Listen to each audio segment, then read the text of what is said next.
प्रणाम अहाँ सबके। हम हमर दीदी विभा मलिक आ यहाँ सबके एक गौरी गीत सुनाबे जा रहे छी जे हमर बाबूजी स्वर्गीय योगेंद्र नारायण लाल दास ग्राम सुंदरपुर के रचना अछि। चलू हिये कैथीर भवानी पूजैला, चलू हिये कैथीर भवानी पूजैला, हे भवानी पूजैला, हे गौरा के पूजैला, हे भवानी पूजैला, हे गौरा के पूजैला, चलू हिये कैथीर भवानी पूजैला, चलू हिये कैथीर भवानी पूजैला।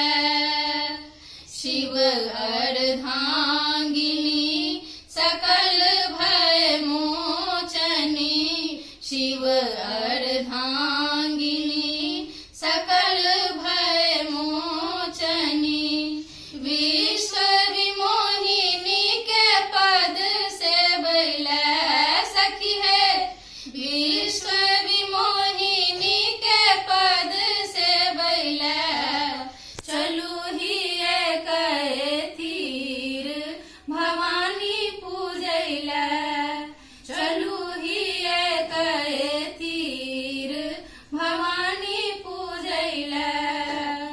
सेवैत जिनका भेटै फल चारी, सेवैत जिनका भेटै फल चारी, मन अनुरूप सोहाग मांगैला सखी है, मन अनुरूप सोहाग मांगैला, चलू हिये कैथीर भवानी पूजैला।